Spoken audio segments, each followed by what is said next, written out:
Matthew Evans, a wealthy man in his late 70s, sat alone in his silver Mercedes, tapping his thumb impatiently against the steering wheel.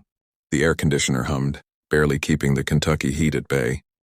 Retired and wealthy from a life of business and finance, Matthew was used to things working in his favor, but that day he found himself stranded with a flat tire.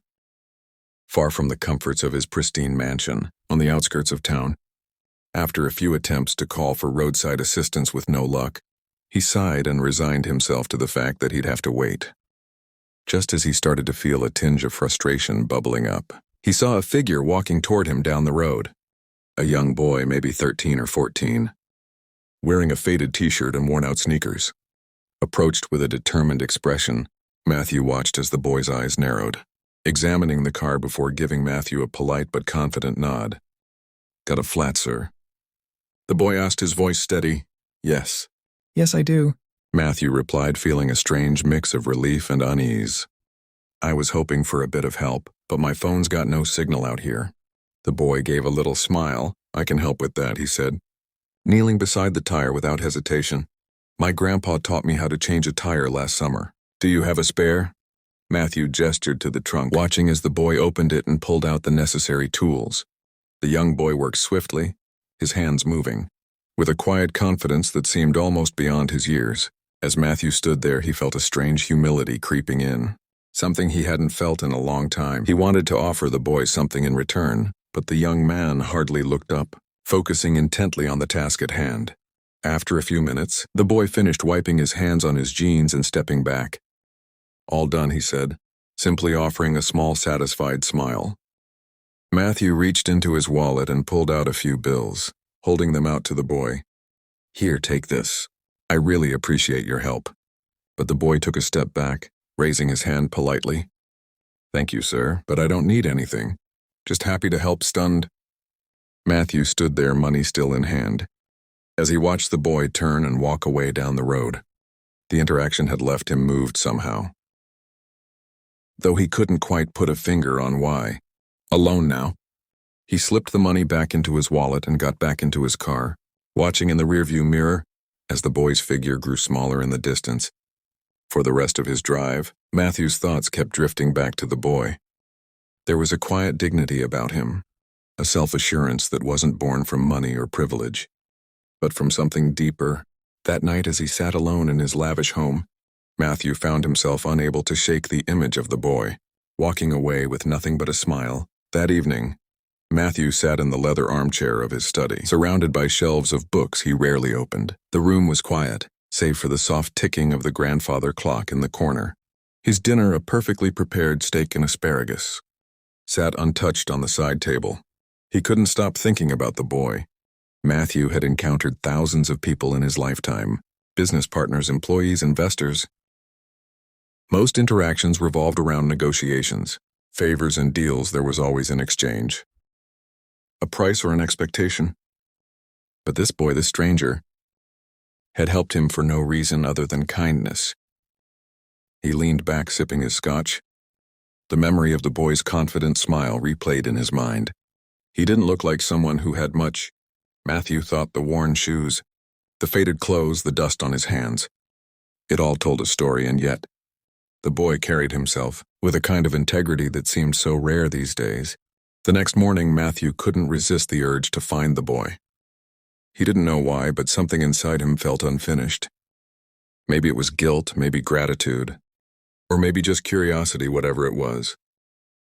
He found himself driving down the same stretch of road, scanning the horizon for any sign of the boy. Hours passed as he stopped at gas stations and small diners, asking anyone who would listen if they'd seen a young boy fitting the description. Most shrugged or shook their heads until finally, an older woman behind the counter at a small cafe spoke up. "Sounds like you're talking about Elijah," she said, wiping her hands on her apron. "That boy's always helping folks around here. Lives with his mama over in Harlan."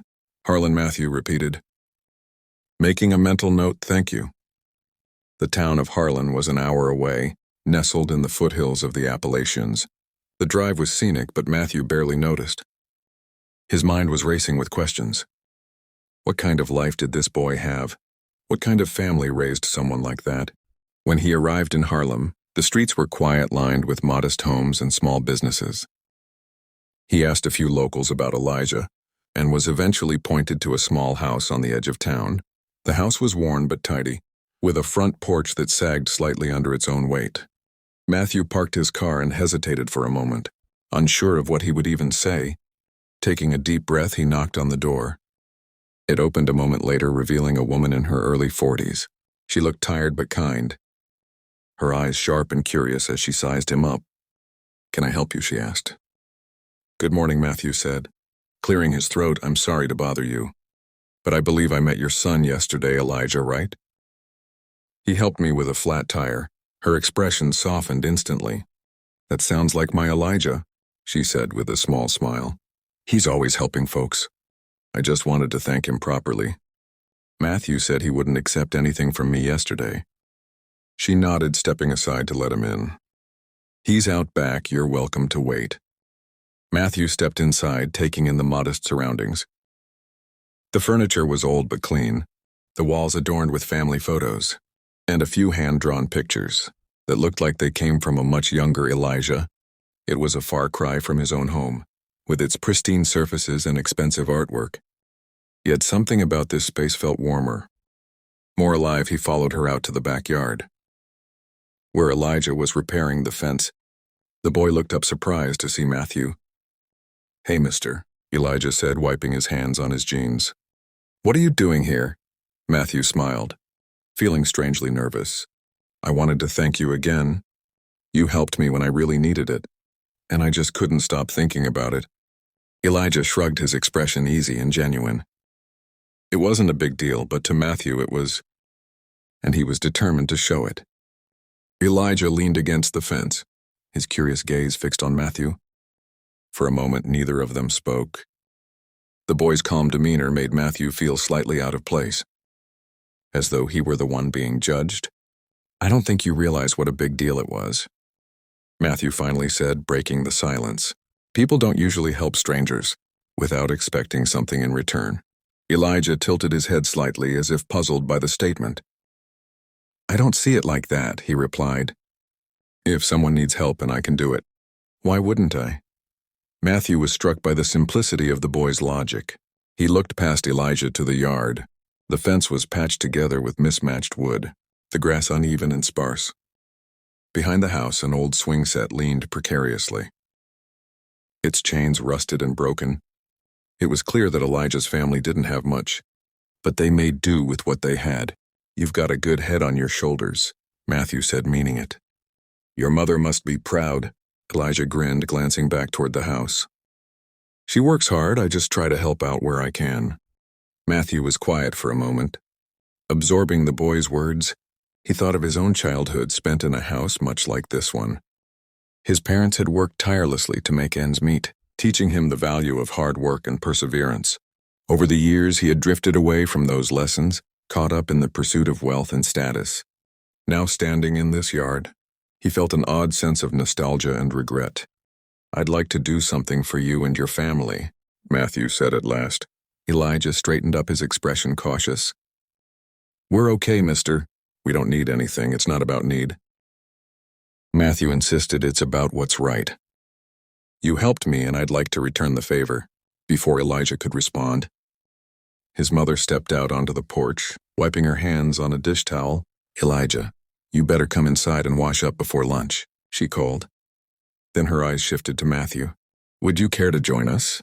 It's nothing fancy, but you're welcome." Matthew hesitated, unaccustomed to such an invitation. But the sincerity in her voice left him no room for excuses.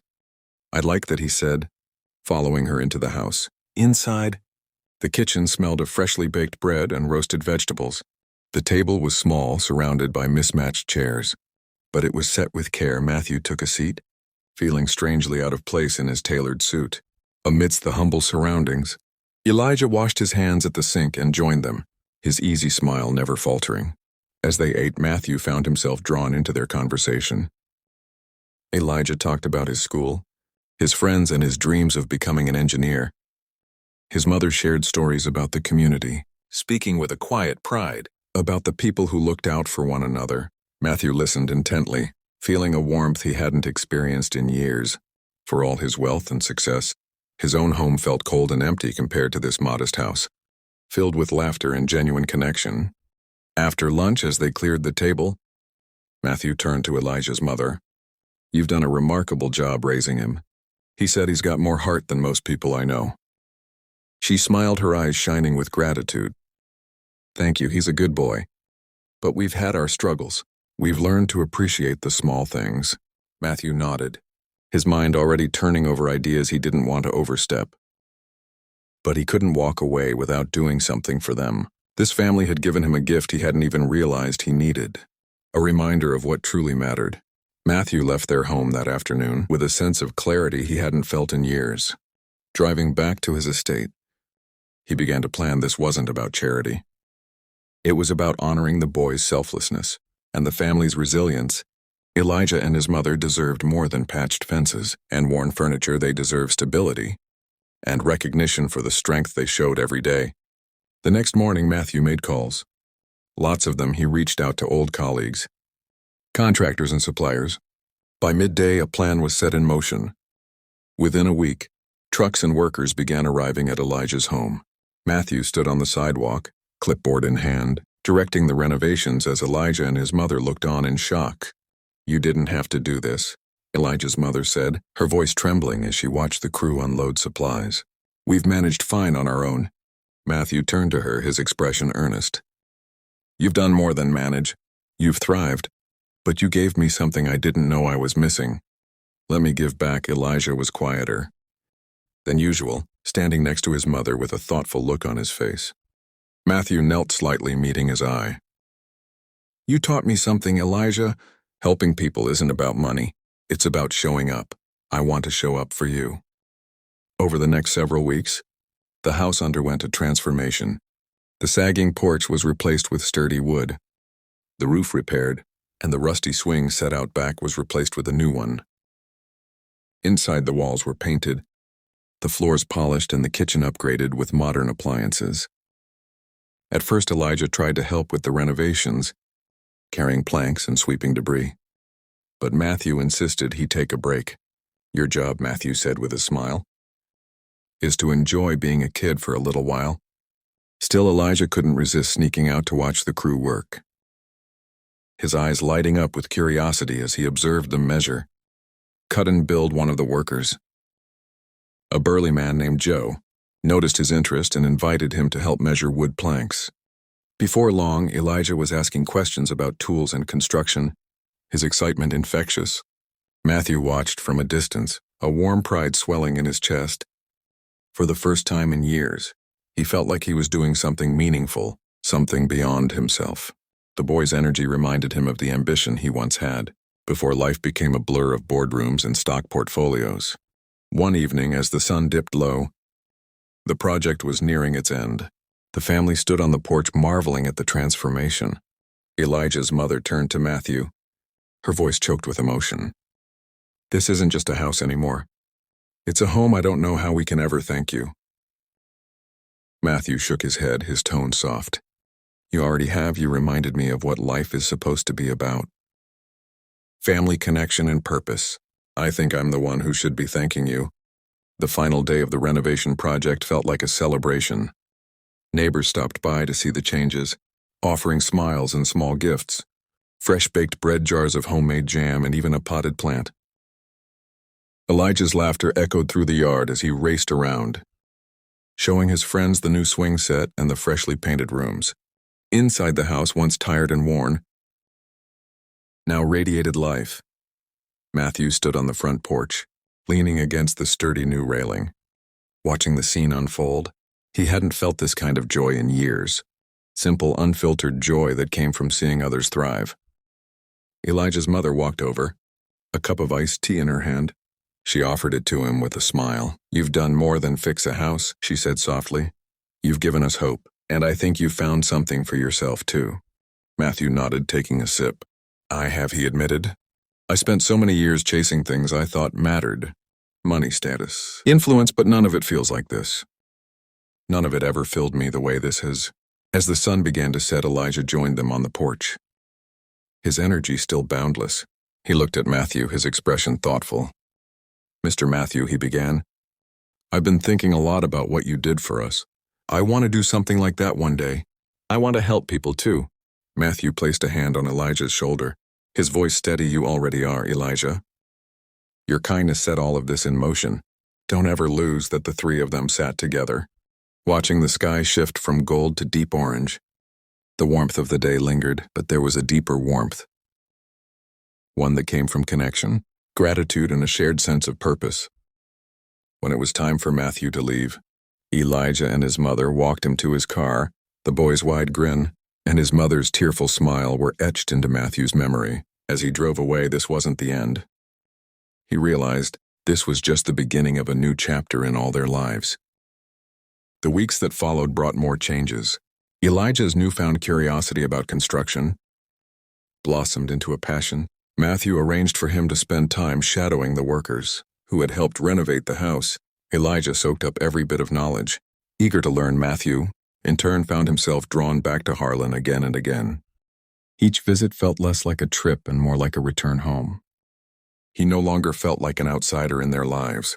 He was part of something bigger now, and for the first time in years, he was content the story ended where it had begun.